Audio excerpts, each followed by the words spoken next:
Thank you very much, Mr. Rickey. I'm certainly delighted with my contract. With one sweep of the pen, Jackie Robinson was about to break baseball's long-standing color barrier. Americans, watching their country change before their eyes, waited with anticipation.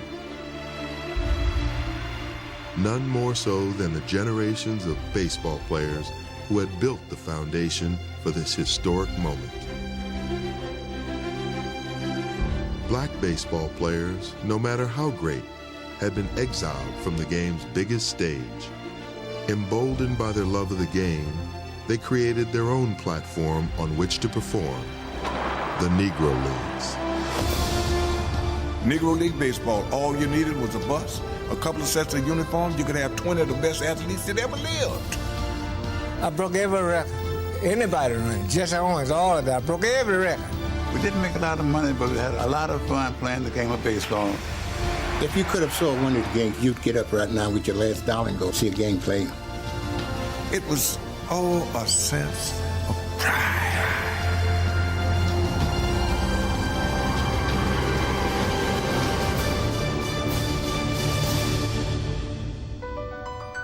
In June of 2008, Major League Baseball held a ceremonial draft to both honor and celebrate the legacy of the Negro Leagues.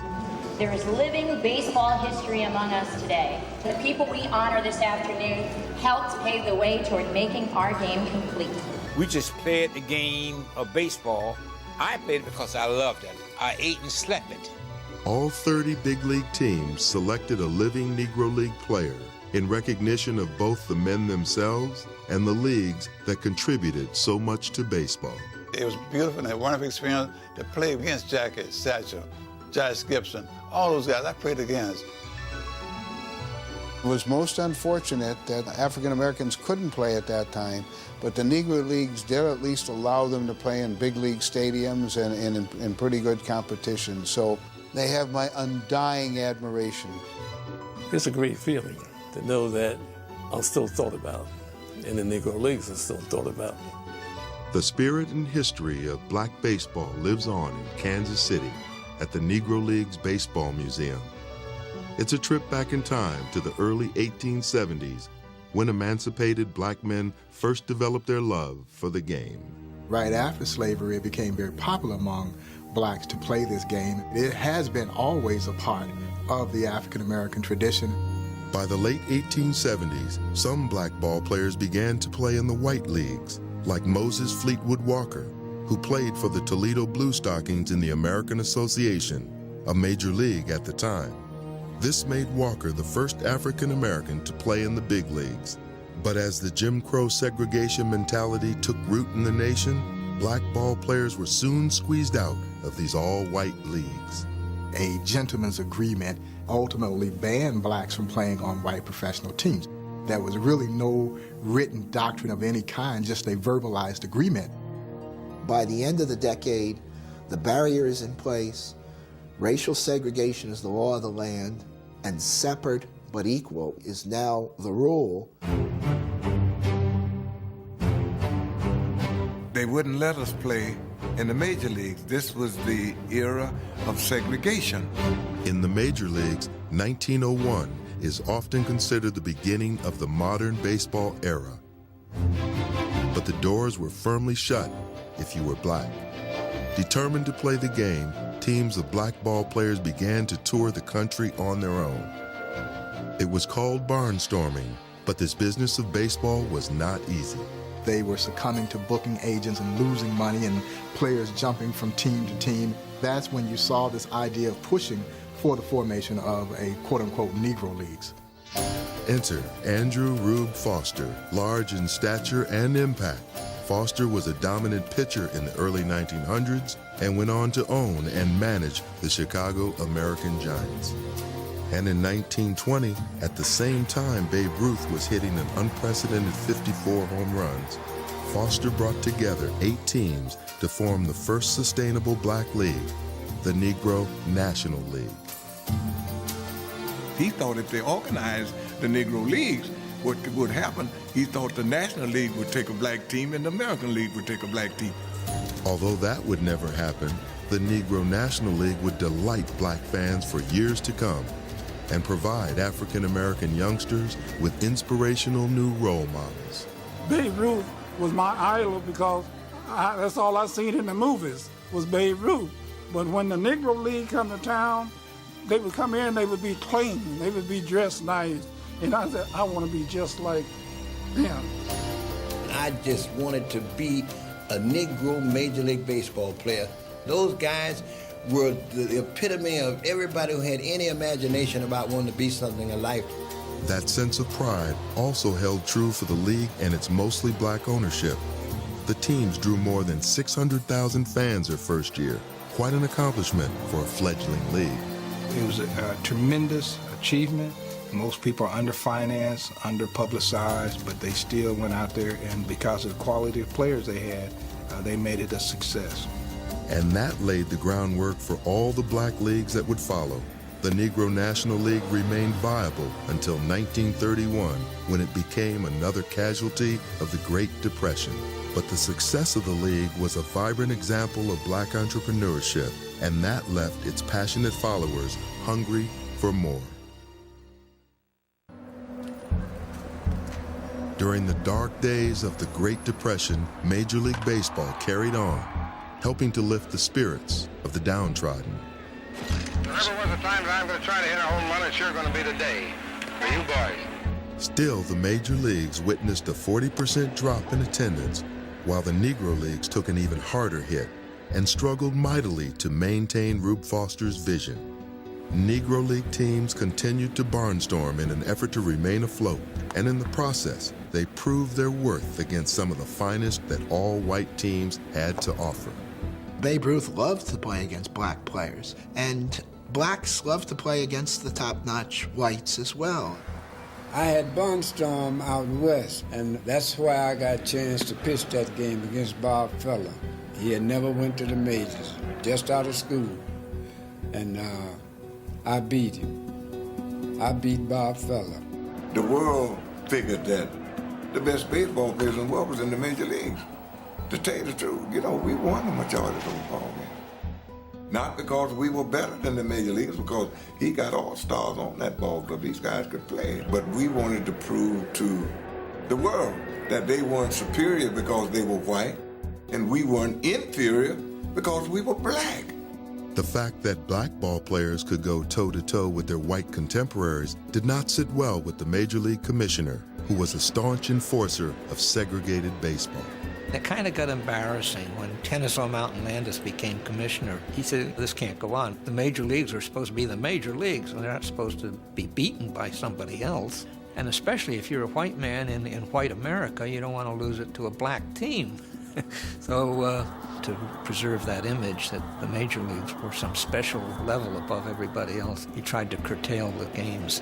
1929, we played the Detroit Tigers. That's when George Landis stopped us from playing. Of course, we beat them 6 out of 7 straight. And he said, caused too much dissension. He said, them niggas can play. That's what he said. But while Landis could put restrictions on his major league players, he could not stem the overwhelming demand for a baseball league in the black community. And by 1933, a new Negro National League was born, followed 4 years later by a Negro American League. It was all a sense of pride. I played in the Negro Leagues. This rebirth would provide a more stable structure for the great Negro Leagues players to showcase their talents. Willie Mays, the best Major League Baseball player I ever saw. But Oscar Charleston was the best baseball player I ever saw. Oscar Charleston could hit you 40 home runs a year, could steal you 100 bases, could hit you 350 or better. Great outfielder, arm was better than Willie. Outstanding athlete.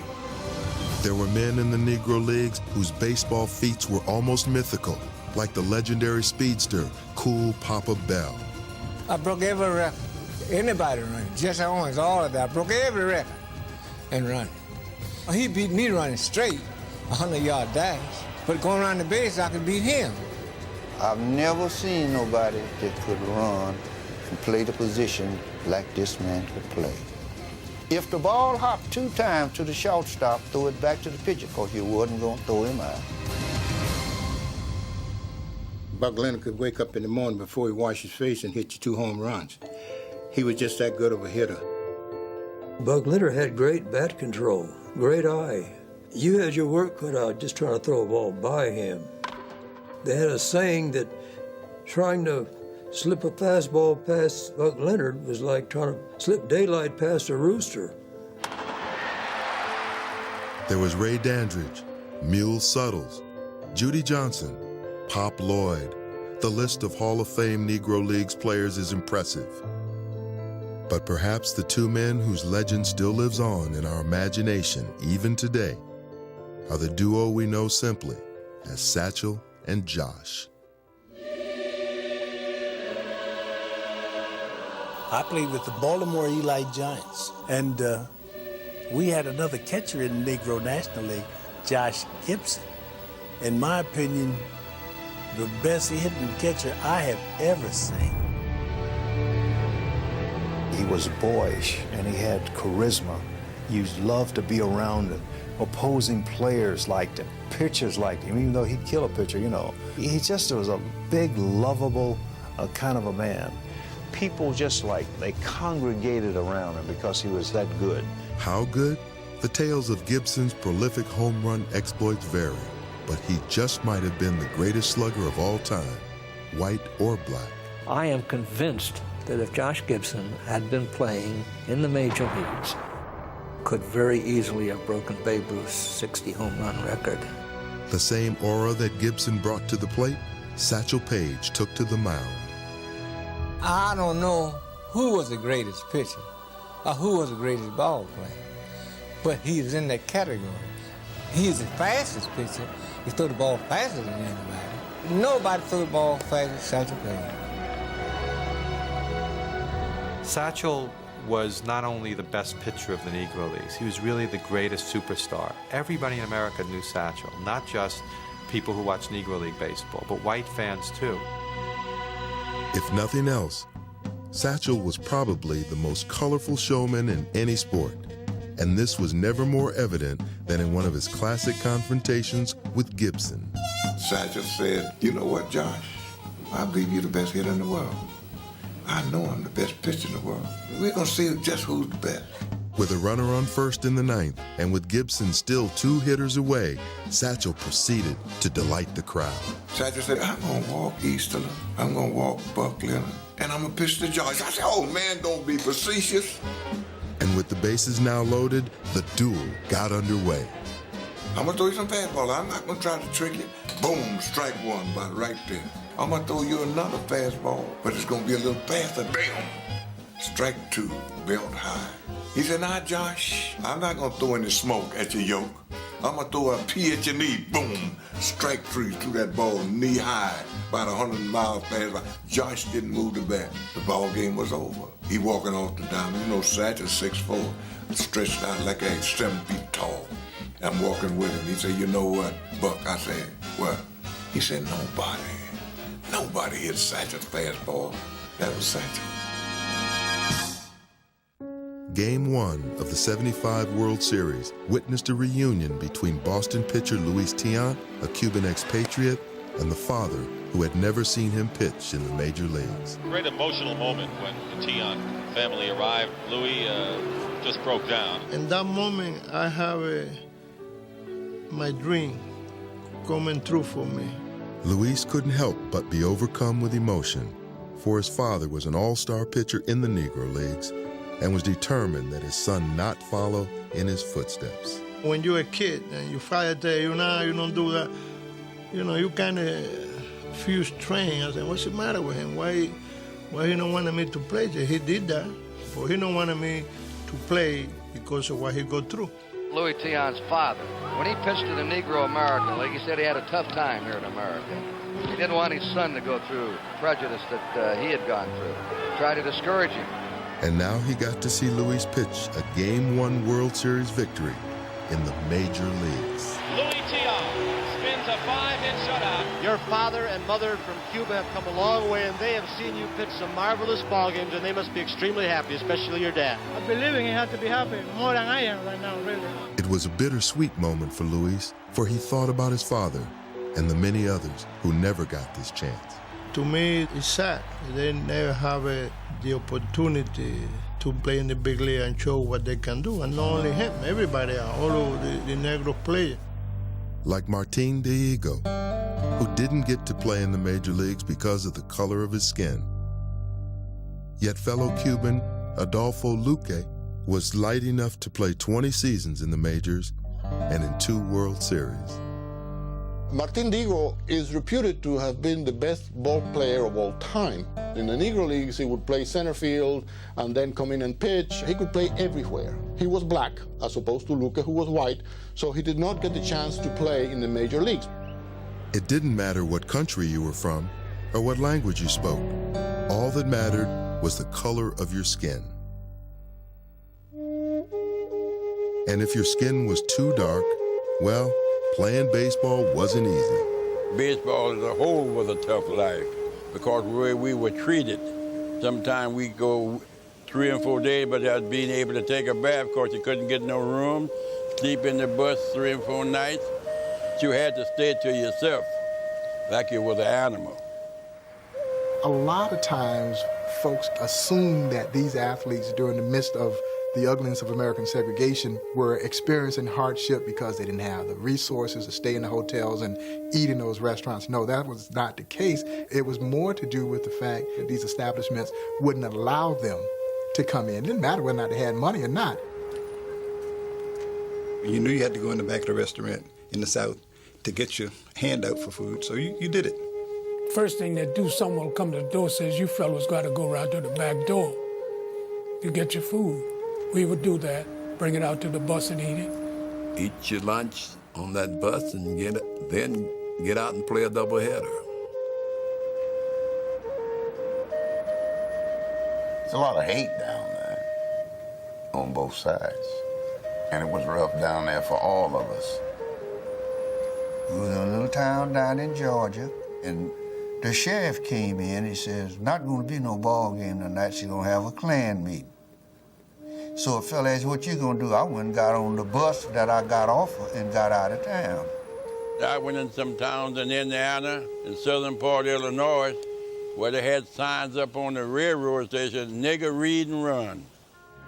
Yet despite all the hardships they encountered on the road, life for these men had many wonderful moments. We actually went to live in different homes if we had to stay overnight.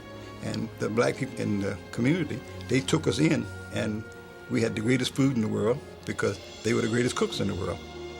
It was a great life, you know. Stayed in some of the best hotels in the world. They just happened to have been black. Ate in some of the best restaurants in the world. They just happened to have been black. That's Negro League baseball. Traveling, which a lot of guys complain about, I loved it. And being away from home with those guys, I still miss it now at this age. It was tough, but had a lot of fun because wherever I went, it was something, you know, was brand new. Had never done very much traveling. And I was with the guys that I wanted to be with, and we played good baseball. We entertained a lot of people, and it's just a very happy time in my life. When the bell rang and we were facing each other, we were mortal enemies, but when the game was over, we were a band of brothers, all of us. In the Negro League, we didn't only play baseball. We were taught to be gentlemen. We was taught to hold our heads up, respect people, and have respect for the ball game. Still, baseball was a business. And to succeed, Negro Leagues players were quite often asked to be more versatile than your average major leaguer. As we call it, coconut snatching. A player from one position put them in another one, and they developed into Hall of Famers. A lot of the guys played 2 positions. Today he pitched, tomorrow he played first, then the next day he may play in the outfield. So we only had about 15 guys. If we played 1 game a day, we thought that's all day. But every day we're gonna play 2. Some days I have played as many as 3. Multiple positions, multiple games, whatever it took to make a buck, even multiple teams. Satchel Paige, he wouldn't play with just one team. he could make more money by playing with different teams. See, so a lot of us, we would go from team to team because more money was involved. When the season came to an end, many Negro League players bid farewell to the long bus rides and segregation and headed south to a warmer welcome. We could go to Mexico, we could go to Puerto Rico, we could go to Venezuela, and we could go to Cuba. Cuba was our favorite place to go. This island nation, whose baseball development was parallel to America's and where these legends first plied their craft, offered the men a freedom they couldn't find in the States. Once you got to Havana, I always felt better. Emotionally, mentally, it was like, you know, it was almost like somebody taking a weight off of your back. The ironic thing about it is you got paid well and you were treated much more, far better than you were treated in the States. And it gave us a chance to play against many of the major leaguers, plus all the great Cuban baseball players. It was a real testing ground for you, so it was wonderful. Pittsburgh, Pennsylvania has long been considered a great baseball town.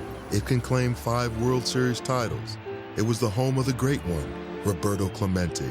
And in 1971, it featured the major's first all-black lineup. But its best teams may have played in the Negro Leagues.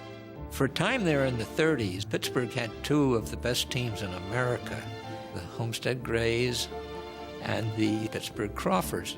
These 2 teams were just simply outstanding. Used to draw, would win it, their division year in, year out. In fact, the Crawfords and Grays won 14 pennants between them, including 9 consecutive by the Grays beginning in '37. But an even earlier Grays team might have been the best of all.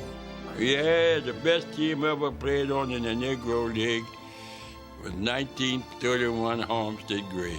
That year, we won 37 straight before we lost the game.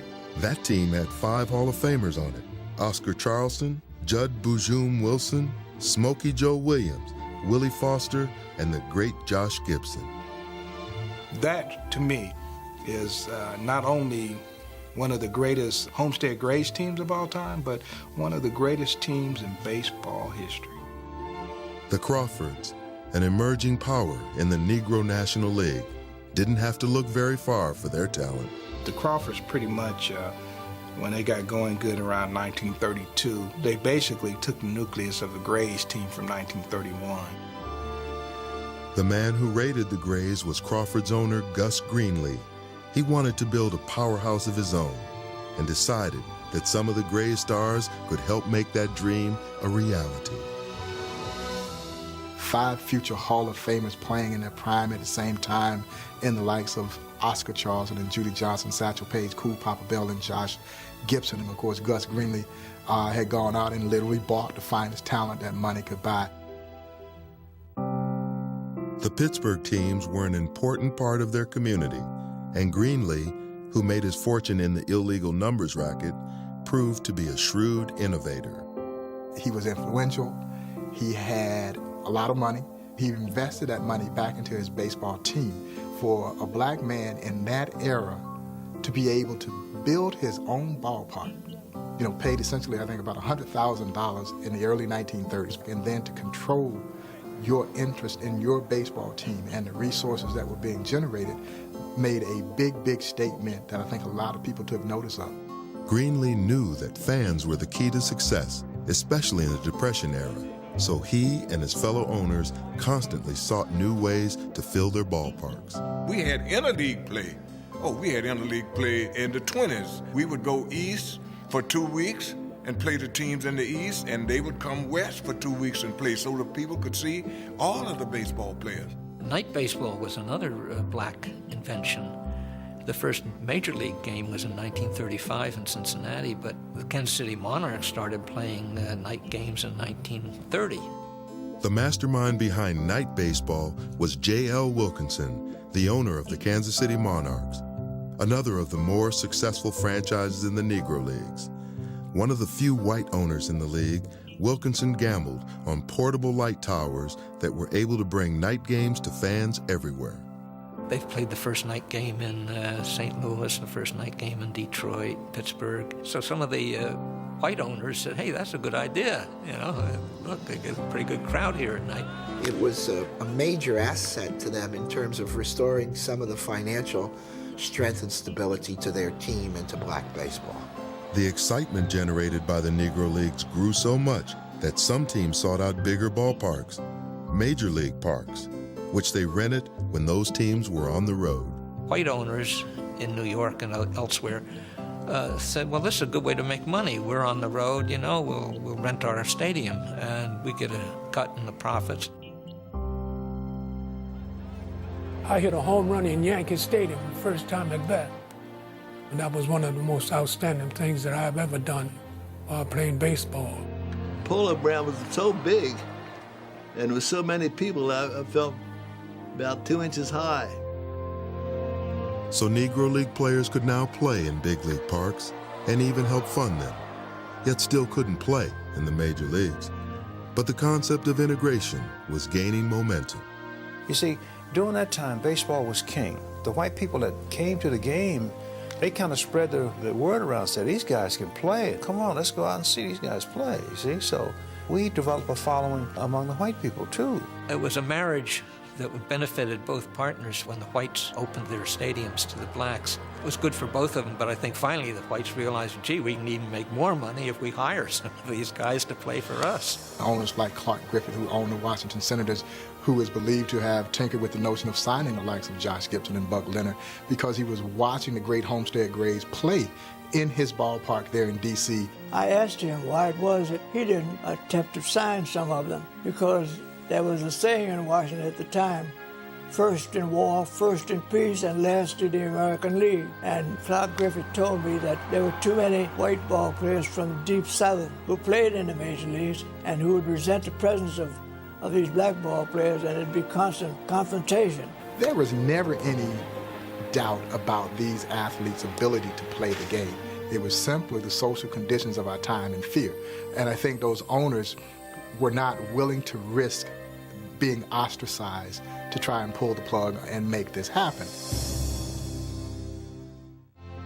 It was 1933, and the World's Fair was held in Chicago. As part of the festivities, Chicago Tribune sports editor Arch Ward convinced the powers that be to hold a special game in the Windy City. It was, in fact, the first ever Major League All-Star game. We have a sellout, big crowd, a fine day, and I hope the best team wins.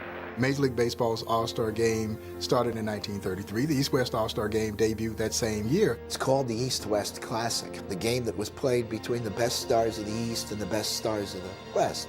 The East-West Game was held in Comiskey Park 3 months after the Major League All-Star Game was played there, and there was no surprise as to who was behind the game. Gus Greenlee, once again, he came up with the idea. He worked on something that was already a natural rivalry, and it just grew out of that. Babe Ruth hit a home run in the white game. And a guy named Mule Suttles slugged one that went out of Comiskey Park. Held primarily in Comiskey Park, the All-Star Game in many respects were bigger than the Negro Leagues World Series. It trumped everything. Great spectacle. People from everywhere, all over the country came to that ball game. It comes at an important time in the history of black baseball because financially, again, it's hard times, it's depression times, and this great game which becomes a magnet for blacks all across the country, but it's also an important moneymaker for a black baseball industry that's strapped for funds through this time period. A lot of black teams were struggling to make a payroll in the Depression especially, and they made their payroll thanks to their share of the receipts from that one game. So it was a huge success financially. It showed the drawing power in one specific place, how you could draw this many people, and the power of the African-American consumer. I didn't know there was so much interest. That was the one thing that opened the eyes up to a lot of people, including the major leagues. There was a growing sentiment that black ball players deserved the right to play in the majors, and the injustice of segregation in baseball throughout America was magnified when the nation went to war. When I was drafted, I had to ride the back of the bus to Fort Bragg, North Carolina. When I spent 3 years overseas and came back home at Fort Bragg, I'm still riding back on the bus. World War II has a tremendous impact on where blacks are in this country. Black players, great numbers, go abroad to fight for their country. Numerous people point out that glaring inconsistency there. You can allow them to fight for their country abroad, you can't allow them to be citizens in this country in any full sense of that term. You did indeed have young black soldiers dying, fighting the same racism in another country that we were being asked to accept here in the States. And the sentiment was that, if they could die fighting for the country, they ought to be able to play baseball in this country. Even though I had grown up with segregation all my life, until that point, I accepted it. You didn't know any better. But now, it's changed. After the war was over, we'd really been exposed to much more, to say the freedom of Europe and so on. We knew that sooner or later it should happen.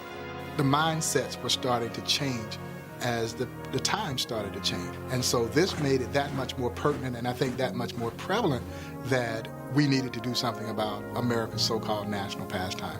Baseball was supposed to be a national pastime, but it couldn't possibly be a national pastime when it represented only a portion of the nation.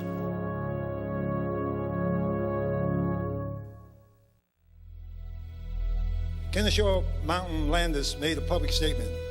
He said, they will never play, and he used the word, I won't use that word here today, they will never play as long as I'm commissioner of baseball. But thank God, one day, Kennesaw Mountain Landis died, and a new man became commissioner of baseball named Happy Chandler. There was also a man in Brooklyn named Branch Rickey who had an idea about changing baseball. The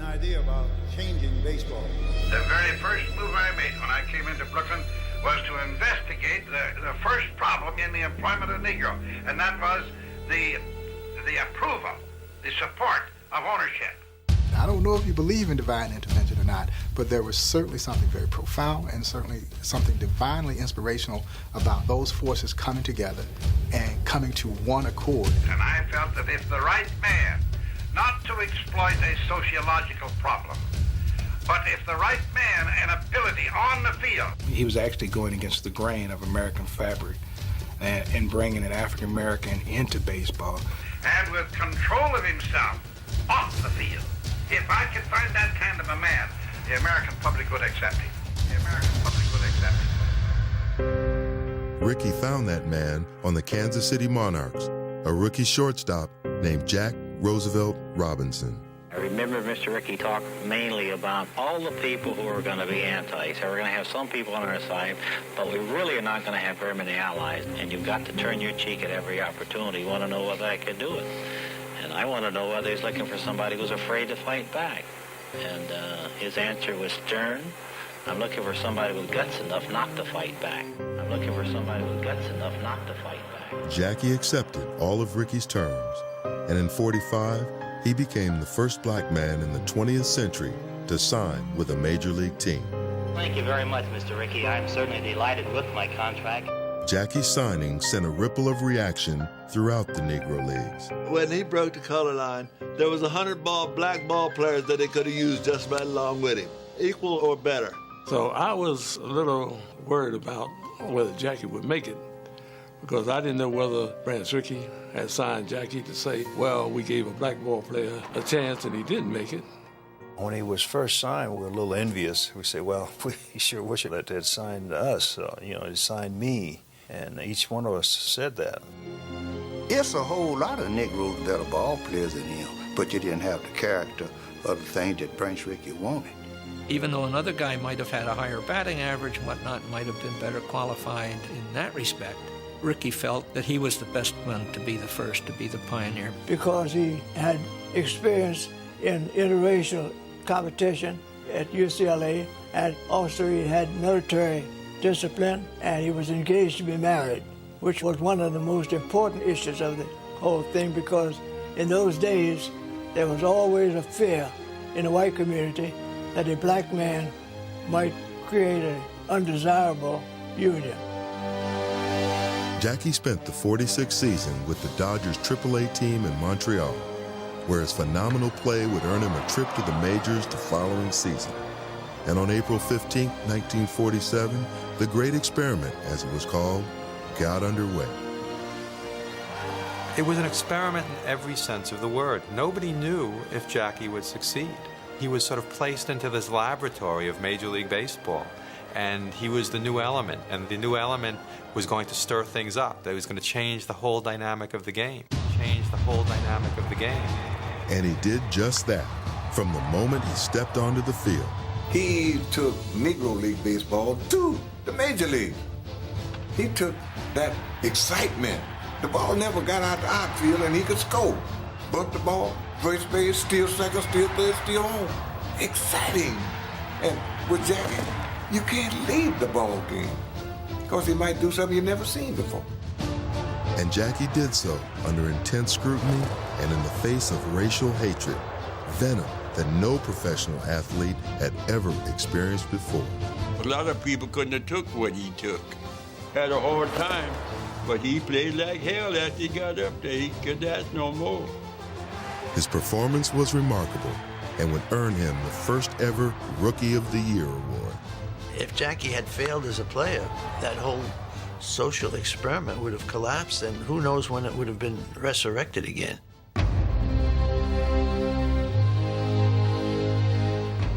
There were a lot of things I did in 47 that I certainly wouldn't do today, and I'm sure other blacks wouldn't do.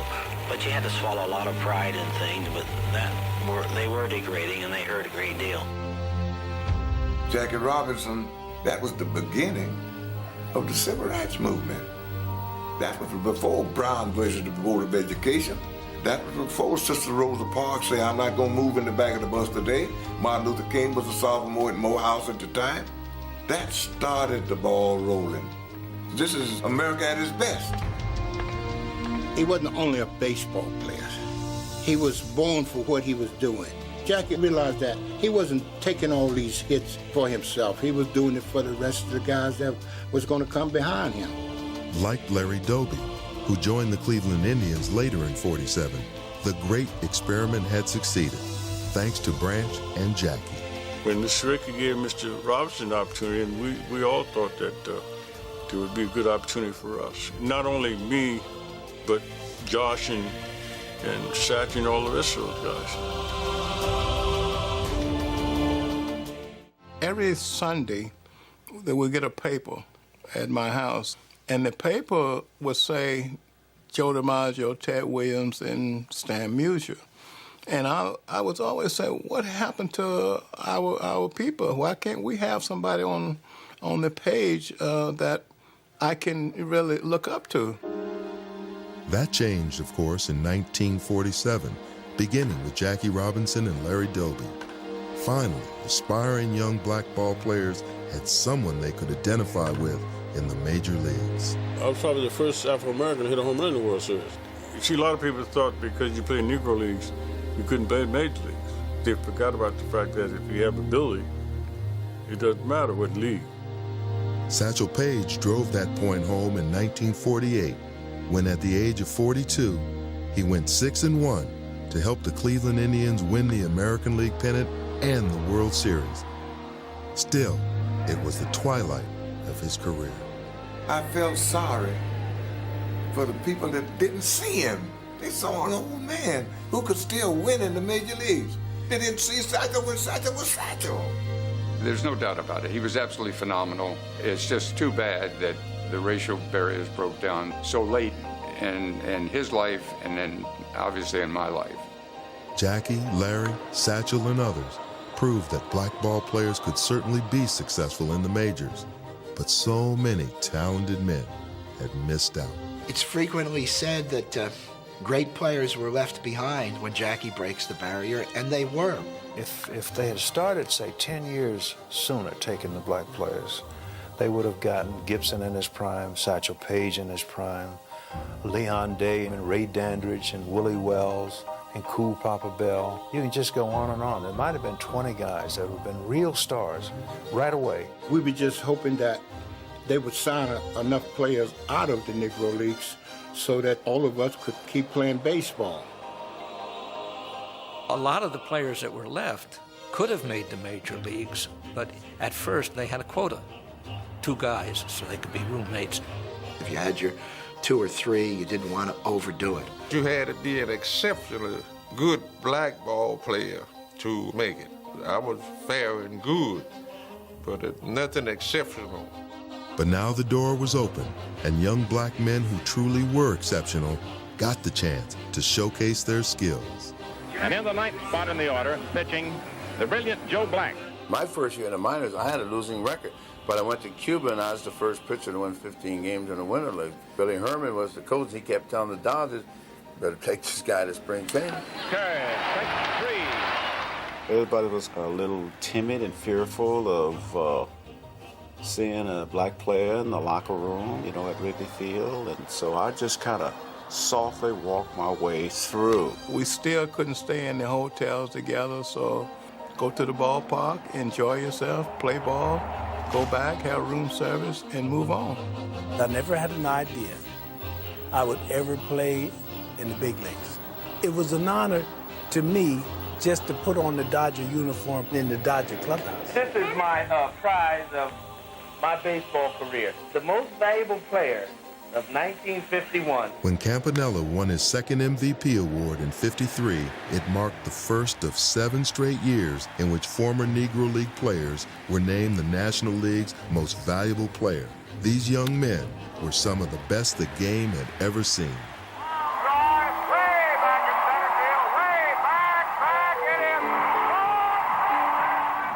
The success of men like Hank and Willie generated a strong sense of racial pride, but not without a cost, for it was the Negro Leagues that now paid the price. A lot of those fans who had been loyal to the Negro Leagues began to drop off because they could see teams come in with Jackie Robinson and later with Larry Doby and Marty Irvin. With the best black ball players now finding their niche in the major leagues, and with the dwindling fan base, the writing was on the wall. I think by the year 1949, the caliber of talent in the Negro Leagues was not at all what it used to be in its heyday. 1950 was the Black Yankees' last year in the Negro League. Most of the Negro teams that played in the East, most all those teams had to pack it in. And although the integration of Major League Baseball was indeed a step forward, the demise of the Negro Leagues had a trickle-down effect on the black economy. During that period, we owned a lot of things that we don't own anymore. See, the man I told you, the Streets Hotel, was black. The man that owned the Woodside Hotel in New York City was black. See, Howard Theater, the man, they were black. To a large extent, black economy never recovered from losing the Negro Leagues. What was good morally, what was good socially, was absolutely devastating economically for black businesses. Black baseball, having served its community for decades, faded into obscurity. But then again, its work was done.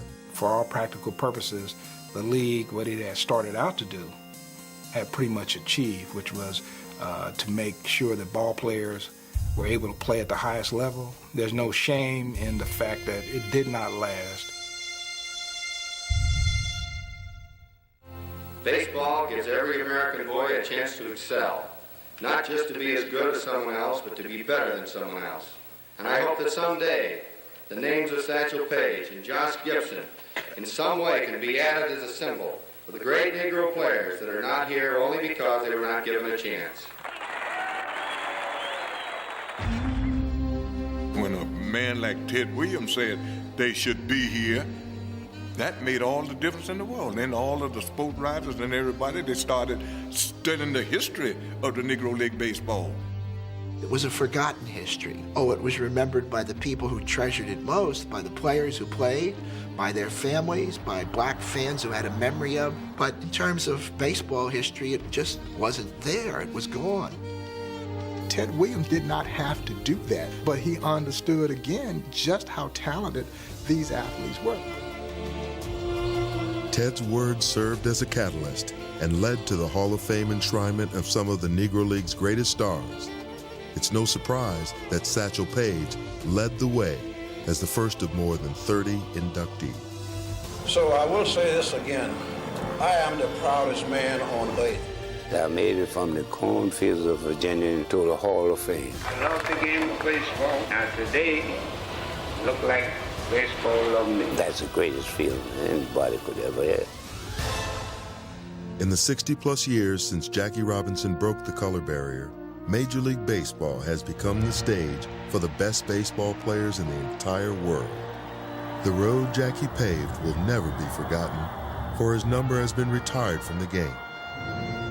And since that door was opened, nearly 40 black players have had their numbers retired by their respective teams.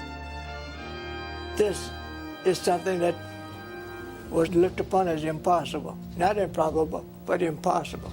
You just can't give one guy credit. This credit belongs to everybody. That was the very sentiment embraced by Major League Baseball when it held the Negro Leagues draft in 2008, a symbolic recognition of the honor these men never got the chance to know, and a reminder to us all of an era that will never be forgotten.